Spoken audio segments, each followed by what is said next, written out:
اعوذ باللہ من الشیطان الرجیم بسم اللہ الرحمن الرحیم۔ برادران عزیز، ہماری آج کی اس نشست میں احسان سے متعلق چند شرعی احکام سوال جواب کی شکل میں آپ کے سامنے پیش کیے جائیں گے۔ آج کی اس نشست کا پہلا سوال ہے، حصول علم اور اطاعت حق کی اہمیت کیا ہے؟ جواب، تصوف کا پہلا قدم علم ہے، اور اس علم کے لیے لازم ہے کہ دو چیزوں کا علم راسخ کیا جائے، ایک علم حقیقت اور ایک علم شریعت۔ ان دونوں کے مضبوط اور صحیح ہونے سے تصوف و احسان کو فروغ ملتا ہے۔ اگر دونوں علم درست نہیں تو تصوف و احسان دجل و فریب اور مکاری کے سوا کچھ نہیں۔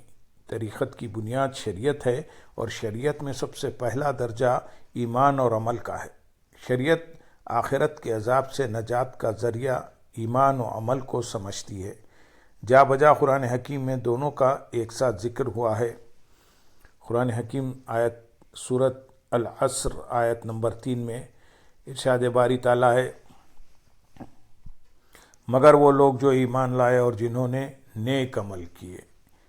کہیں بھی ایمان کو عمل سے یا عمل کو ایمان سے الگ نہیں کیا گیا۔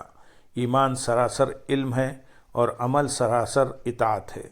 ارکان ایمان اور ارکان اسلام، اوامر و نواہی، ان تمام احکامات پر یقین رکھنا ایمان ہے۔ یہ دولت ایمان علم کے بغیر حاصل نہیں ہو سکتی، اس لیے صرف اس قدر علم کا حصول انسان پر فرض ہے جس کے مطابق وہ دین کی بنیادی تعلیمات پر عمل پیرا ہو سکے۔ حضور نبی اکرم صلی اللہ علیہ وسلم نے فرمایا، علم حاصل کرنا ہر مسلمان پر فرض ہے۔ شریعت کے بغیر راہ احسان و طریقت میں حصول معرفت و ممکن نہیں۔ جب انسان علم شریعت حاصل کر لے تو پھر اپنی زندگی کے ظاہر و باطن، خلوت و جلوت اور شب و روز پر اطاعت حق کی چھاپ لگائے اور عبادت و معاملات میں اتباع سنت کا رنگ غالب کرے۔ سوال، کیا علم کو عمل پر فوقیت حاصل ہے؟ جواب، علم اور عمل دونوں اپنی جگہ اہم ہیں۔ بعض لوگ علم کو عمل پر فوقیت دیتے ہیں اور بعض عمل کو علم پر۔ تصوف اور فخر کی بات کرنے والے عمل و علم پر فوقیت دیتے ہیں۔ حضرت داتا گنج بخش ہجوری رحمۃ اللہ علیہ فرماتے ہیں، علم اور عمل کو ایک دوسرے پر فوقیت دینے والے دونوں نظریات باطل ہیں، اور حق یہ ہے کہ کسی ایک کو دوسرے پر فوقیت اس لیے نہیں دی جا سکتی کہ علم عمل کے بغیر بیکار ہے اور عمل بغیر علم کے ناقص، کیونکہ عمل تبھی ہوگا جب اس کے پیچھے علم کار فرما ہو۔ عمل کرنے والے کو علم سے پتہ چلتا ہے کہ اس عمل سے یہ ثواب یا درجہ ملے گا۔ اسی طرح نماز اور اس کی صحت کو اس وقت تک جاننا ناممکن ہے جب تک کہ نماز پڑھنے والا احکام طہارت کا علم نہ حاصل کرے۔ جب تک پانی کے پاک ہونے کا علم نہ ہو، وضو صحیح نہیں ہو سکتا۔ قبلے کی سمت کا اگر علم نہ ہو، نماز بیکار ہے۔ اسی طرح اگر ارکان نماز کا علم نہیں تو نماز کہاں درست ہو سکتی ہے؟ اس سے ثابت ہوا کہ عمل علم سے قریب ہوتا ہے۔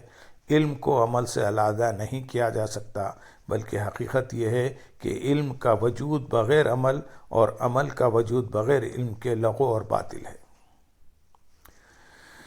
سوال، علم کی کتنی اقسام ہیں؟ جواب، علم کی دو قسمیں ہیں، ایک علم نافع، دو علم غیر نافع۔ علم نافع سے مراد وہ علم ہے جو محض معلومات کا ذخیرہ ہی نہ ہو، بلکہ اس علم کے ذریعے سے قلب نور الہی سے منور ہو جائے۔ ایسے علم کو علم نافع کہتے ہیں۔ حضور نبی اکرم صلی اللہ علیہ وسلم کا فرمان ہے، جس نے علم سیکھا مگر اس سے اللہ کی رضا حاصل نہ کی، نہ اسے سکھایا مگر دنیا سے عزت حاصل کرنے کے لیے، وہ قیامت کے دن جنت کی خوشبو بھی نہ پا سکے گا۔ علم غیر نافع وہ علم جو بندے کو اپنے مالک حقیقی تک نہ پہنچائے جس سے انسان کو معرفت حق حاصل نہ ہو۔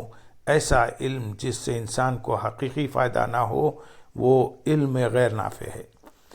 جس سے معلومات کا ذخیرہ تو ہوتا ہے لیکن قلوب کے لیے نفع نہیں ہوتا۔ حضور نبی اکرم صلی اللہ علیہ وسلم اکثر یہ دعا فرماتے تھے، اے اللہ میں تجھ سے ایسے علم سے پناہ مانگتا ہوں جو فائدہ مند نہ ہو۔ سوال، علم نافع کی کتنی اقسام ہیں؟ جواب، اہل معرفت اور اہل ولایت نے علم کی 3 اقسام بیان کی ہیں۔ ایک العلم من اللہ، 2 العلم مع اللہ، 3 العلم باللہ۔ نمبر 1 علم من اللہ، یعنی وہ علم جو اللہ کی طرف سے ہو، اس سے مراد علم شریعت ہے، اور وہ شخص جو شریعت کا علم حاصل کرے اسے عالم کہا جاتا ہے۔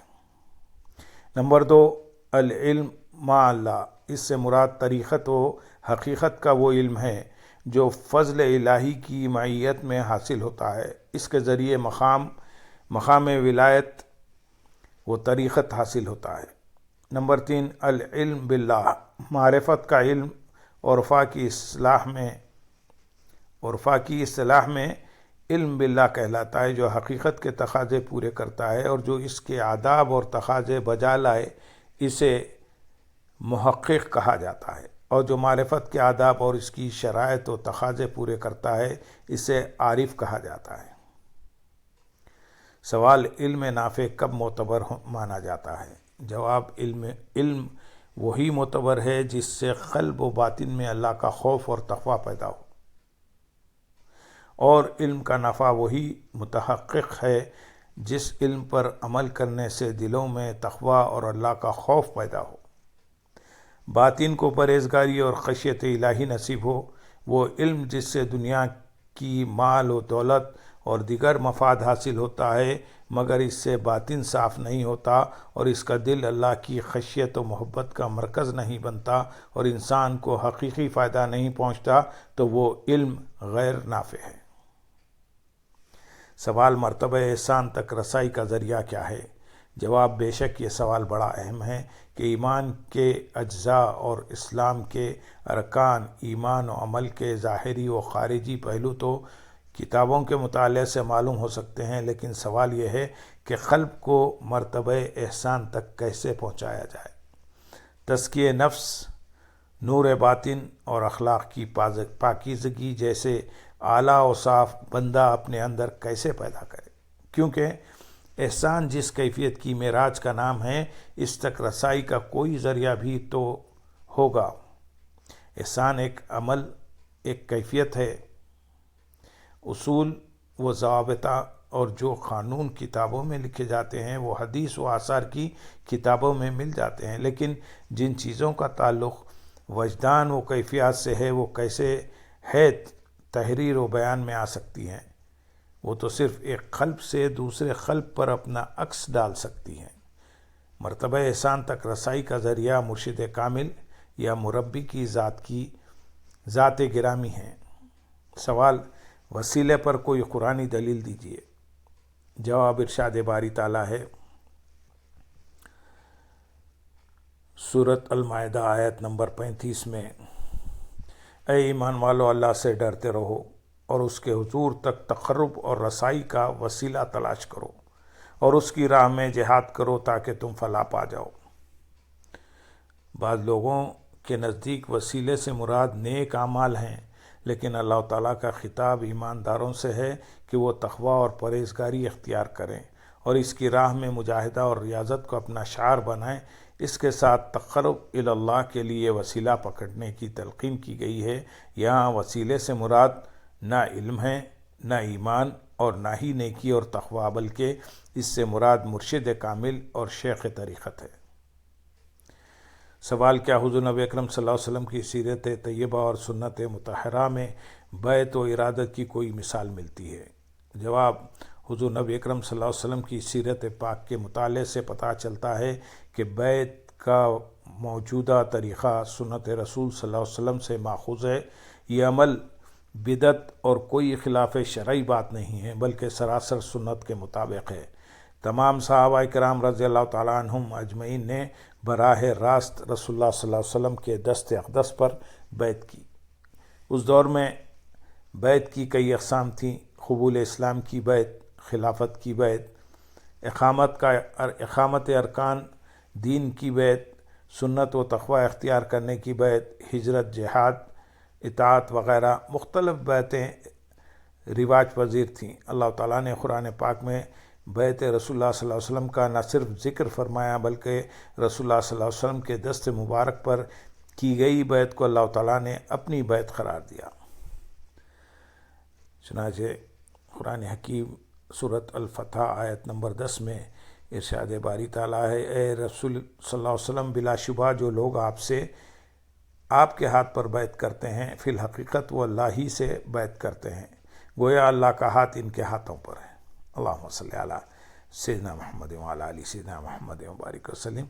سوال: حضور نبی اکرم صلی اللہ علیہ وسلم کی بیعت اللہ کی بیعت کیوں قرار پائی؟ جواب: قرآن و سنت سے یہ بات ثابت ہے کہ روئے زمین پر انبیاء اکرام علیہ السلام اللہ کے خلیفہ رہے۔ حضور نبی اکرم صلی اللہ علیہ وسلم بھی اللہ کے خلیفہ ہیں۔ خلیفہ نائب ہوتا ہے، اور خلیفہ یا نائب کی بات ماننا اسی طرح ہے جیسے اصل مالک و مختار کی بات ماننا۔ یہی وجہ ہے کہ حضور نبی اکرم صلی اللہ علیہ وسلم کی اطاعت اور غلامی کو اللہ کی اطاعت اور غلامی تسلیم کیا گیا ہے۔ اللہ تعالیٰ ارشاد فرماتے ہیں سورۃ النساء آیت نمبر 80 میں: جس نے رسول کی اطاعت کی پس اس نے اللہ کی اطاعت کی۔ تو جس طرح حضور نبی اکرم صلی اللہ علیہ وسلم کی اطاعت اللہ کی اطاعت ہے، بس اسی طرح حضور نبی اکرم صلی اللہ علیہ وسلم سے بیعت کرنا اللہ تعالیٰ سے بیعت کرنا ہے۔ اللہم صلی علی سیدنا محمد وعلی آل سیدنا محمد وبارک وسلم۔ وآخر دعوانا ان الحمد للہ رب العالمین۔